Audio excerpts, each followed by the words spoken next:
하나님의 크신 은총과 평강이 오늘도 살아가는 모든 삶의 자리마다 충만히 임하시기를 기원합니다. 기도하겠습니다.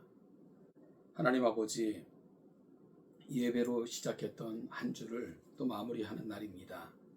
한 주를 돌아보며 우리 자신을 살피고 말씀을 다시 가슴에 담아 새로운 한 주를 준비하는 복된 시간이 되게 하옵소서.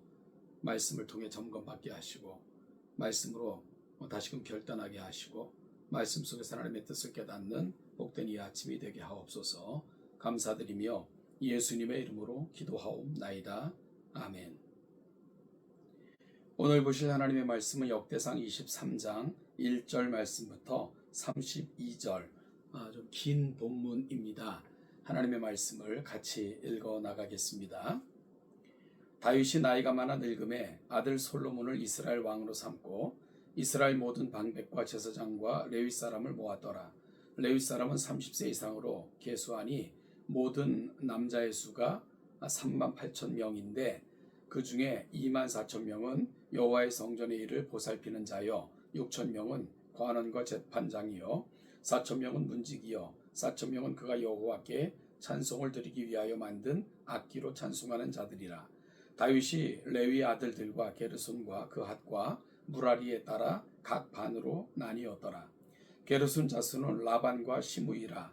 라반의 아들들은 우두머리 여히엘과 또 세담과 요엘 세 사람이요 시므이의 아들들은 슬로밋과 하시엘과 하란 세 사람이니 모두 라반의 우두머리들이며 또 시므이의 아들들은 야핫과 시나와 여호수와 브리아이니 이 네 사람도 시므이의 아들이라. 그 우두머리는 야핫이요 그 다음은 시삼이요 여호수와 브리아는 아들이 많지 아니하므로 그들과 한 조상의 가문으로 계수되었더라. 그 아세 아들들은 아므람과 이스알과 헤브론과 우시엘 네 사람이라. 아므람의 아들들은 아론과 모세이니 아론은 그 자손들과 함께 구별되어 몸을 성결하게 하여 영원토록 심히 거룩한 자가 되어 여호와 앞에 분향하고 섬김에 영원토록 그 이름을 축복하게 되었느니라. 하나님의 사람 모세의 아들들은 레위 지파 중에 기록되었으니 모세의 아들은 게르솜과 엘리에셀이라. 게르솜의 아들 중에 스부엘이 우두머리가 되었고 엘리에셀의 아들들은 우두머리 르하랴와 엘리에셀에게 이외에는 다른 아들이 없고 르합야의 아들들은 심이 많았으며 이스라엘의 아들들은 우두머리 슬로밋이요 헤브론의 아들들은 우두머리 여리야와 둘째 아마랴와 셋째 야시엘과 넷째 여가모함이며 우시엘의 아들들은 우두머리 미가와 그 다음 이시야더라. 무라리의 아들들은 마흘리와 무시요 마흘리의 아들들은 엘르아살과 기스라. 엘리아살의 아들이 없고 죽고 딸만 있더니 그의 형제 기스의 아들이 그에게 장가들었으며 무시의 아들들은 마흘리와 에델과 여레못 세 사람이더라. 이는 다 레위 자손이니 그 조상의 가문을 따라 기수된 이름이 기록되고 여호와의 성전에서 섬기는 일을 하는 20세 이상 된 우두머리들이라.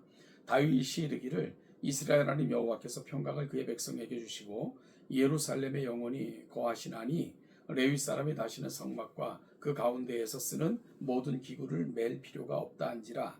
다윗의 유언대로 레위 사람이 20세 이상으로 계수되었으니 그 직분은 아론의 자손을 도와 여호와의 성전과 뜰과 골방에서 섬기고 또 모든 성물을 정결하게 하는 일, 곧 하나님의 성전에서 섬기는 일과 또 진설병과 고운 가루의 소재물 곧 무교전병이나 과자를 굽는 것이나 반죽하는 것이나 또 처음 저울과 자를 맡고 아침과 저녁마다 서서 여호와께 감사하고 찬송하며 또 안식일과 초하루와 절기의 모든 번제를 여호와께 드리되 그가 명령하신 규례에 정한 수효대로 항상 여호와 앞에 드리며 또 회막의 직무와 성수의 직무라 그들의 형제 아론 자손의 직무를 지켜 여호와의 성전에서 수종드는 것이더라. 아멘. 노년의 다윗은 자신의 아들이자 왕위 계승자인 솔로몬이 자신의 수건인 성전을 건축할 수 있는 모든 준비를 다 갖추었습니다. 성전 건축은 자신의 세대에 주어진 과업이 아니라 새로운 세대가 감당해야 될 과업인 것을 하나님으로부터 분명히 알았던 다윗이지만 그럼에도 불구하고 그는 이 모든 것을 준비하여 다음 세대가 그 풍요로움 가운데 거하기를 소망하며 이 준비를 갖추게 되었던 것입니다. 여기서 우리는 아름다운 신앙 고백과도 같은 그의 말년의 모습을 볼 수 있습니다. 그의 말년은 그저 자신에게 주어진 영광이 아님에도 불구하고 다음 세대가 그 영광을 누릴 수 있는 정말 징검다리 같은 역할을 했던 인물이 다윗이었던 것입니다. 다윗은 노년의 자기 공명심에 사로잡히지 않았습니다. 누구보다 하나님을 사랑하고 예배하기를 사모했던 그였기에 당연히 자신의 손으로 성전을 건축하여 봉헌하기를 소원했습니다. 그러나 이 일은 하나님께서 자신에게 맡기신 일이 아니라는 걸 알게 됐죠. 그럼에도 불구하고 그는 이 일에서 손떼고 물러나 앉아있지 않았습니다. 마치 모세가 비록 자신은 가나안 땅에 들어갈 수 없다고 선포되었음에도 불구하고 그 땅에 들어갈 자손들이 그 땅에서 풍요로운 삶을 누리며 살 수 있도록 끊임없이 훈련시킨 것과 같은 그 역할을 다윗도 하고 있었던 것입니다. 22장 14절 말씀을 보니까 내가 환난 중에 여호와의 성전을 위하여 금 10만 달란트와 은 100만 달란트와 놋과 철을 그 무게를 달 수 없을 만큼 심히 많이 준비하였고 또 제목과 돌을 준비하였으나 너는 더할 것이며. 하나님의 사람 다윗은 어찌 보면 자신에게 주어진 모든 것을 성전 건축을 위해 드렸던 것을 알게 되고요. 솔로몬에게도 그렇게 부탁하고 있는 것을 보게 됩니다. 여러분, 여기서 환난 중에 라는 말은 고난 가운데 라는 의미보다는 고통스러우니만큼 수고하여 얻은 것이라고 번역하는 것이 더 타당합니다. 즉 다윗은 자신의 힘이 닿는 대로 수고하여 다음 세대를 위해 모든 것을 준비해 두었다는 것을 고백하고 있는 것입니다. 결국 다윗은 성전 건축에 필요한 모든 것을 준비하는 일에 최선을 다했고요. 자신의 모든 재물을 그 일을 위해 헌금하고 봉헌한 것 같은 그런 모습을 보여주고 있는 것을 보게 되는 겁니다. 이런 성전 건축에 대한 준비는 여기서 그치지 않았고요. 사실은 건물이 중요한 것이 아니고 그 건물이 제대로의 역할을 감당하는 것이 중요하지 않겠습니까? 그래서 오늘 역대상 23장 이하에서 27장까지는 그 성전에서 일할 사람들, 그리고 성전에서 감당해야 될 사역에 대한 부분들이 자세하게 기록되고 있는 것을 보게 됩니다. 오늘 본문 23장에는 레위 사람들의 명단이 제시되어 있습니다. 레위 사람들에 대한 언급은 역대상 6장에도 나옵니다. 다른 지파들 가운데 흩어져 있는 레위 지파의 명단을 다른 지파의 명단보다 상세하게 기록해 둠으로써 역대기 저자는 포로 귀환 후 이스라엘 백성들이 말씀과 예배 중심의 신앙을 회복해야 할 것을 말해 주었습니다. 23장에는 성전과 함께 펼쳐질 새로운 세대의 레위인들의 명단이 제시되어 있는데요. 다윗은 새로운 시대에 필요한 레위인들의 명단을 20세로 낮추어 소집했습니다. 24절 말씀을 보니까 이는 다 레위 자손이니 그 조상의 가문을 따라 기회수된 이름이 기록되고 여호와의 성전에서 섬기는 일을 하는 20세 이상 된 우두머리들이라. 3절에 나와 있는 것처럼 원래 성전에서 섬길 수 있는 연령은 30세에서 50세까지의 레위인들이었습니다. 그러나 다윗은 새로운 시대 예배를 위해서는 많은 일꾼들이 필요했기에 그 연령을 낮추어 충분한 인력을 확보해 둔 것입니다. 성전과 더불어 시작되는 새로운 시대에 필요한 레위인들은 성막 시대에 감당했던 직무와는 전혀 다른 업무들을 감당하게 되었습니다. 어디든지 이동할 수 있었던 성막을 담당했던 레위인들은 성막을 치고 제의에 필요한 모든 기물과 기구들을 옮기는 일이 상당한 비중을 차지했었습니다. 그러나 성전 시대에는 그러한 일들이 완전히 사라질 것이었습니다. 다윗이 이르기를 이스라엘 하나님 여호와께서 평강을 그의 백성에게 주시고 이스라엘에 영원히 거하시니 레위 사람이 다시는 성막과 그 가운데에서 쓰는 모든 기구를 맬 필요가 없다한지라 라는 말씀은 이와 같은 배경을 설명하고 있습니다.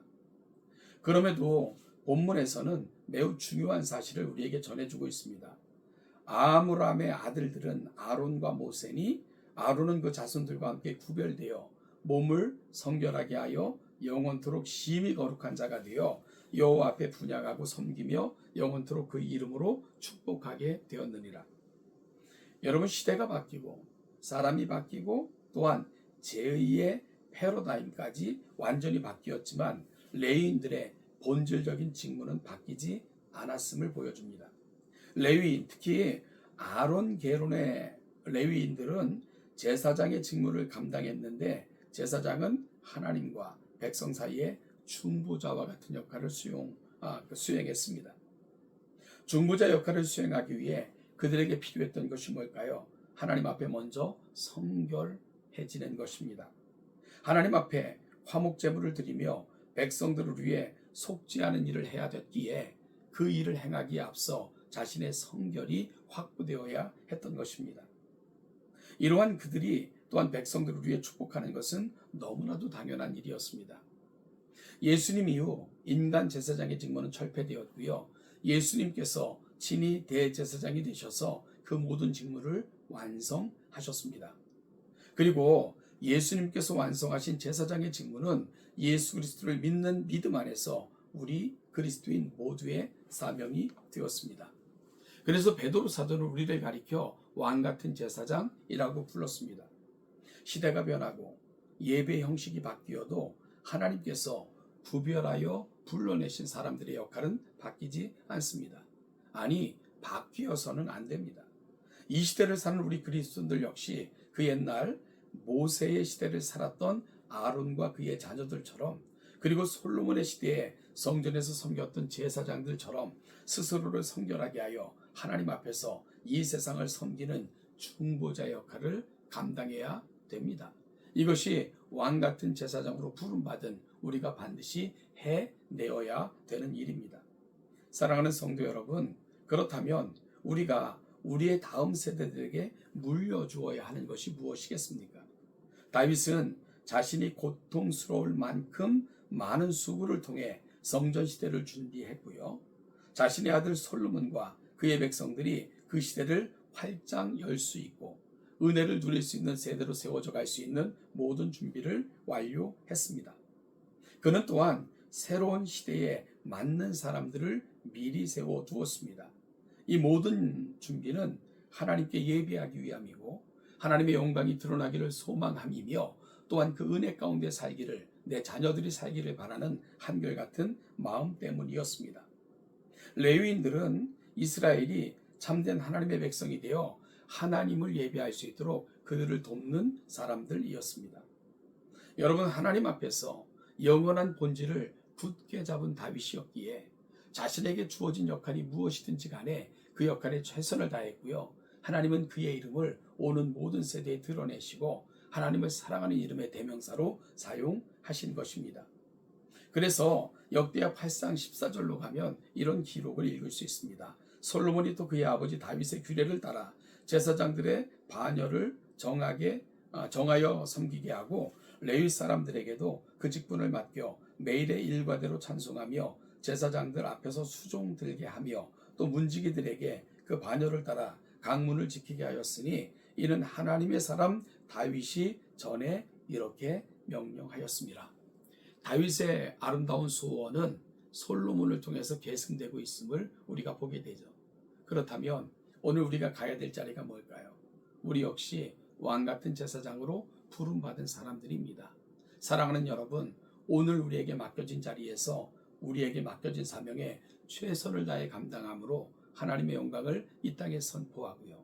그리고 또한 이 세상이 하나님의 은혜 가운데 거하게 하는 또한 그 중재하는 아름다운 중보자로서의 역할을 감당하는 저와 여러분들이 되기를 간절히 소원합니다. 하나님 우리를 세상과 하나님 사이에 왕같은 제사장으로 세우셨습니다. 이 직분을 바로 감당함으로 하나님을 영화롭게 하는 저와 여러분들 되시기를 주님의 이름으로 축복합니다.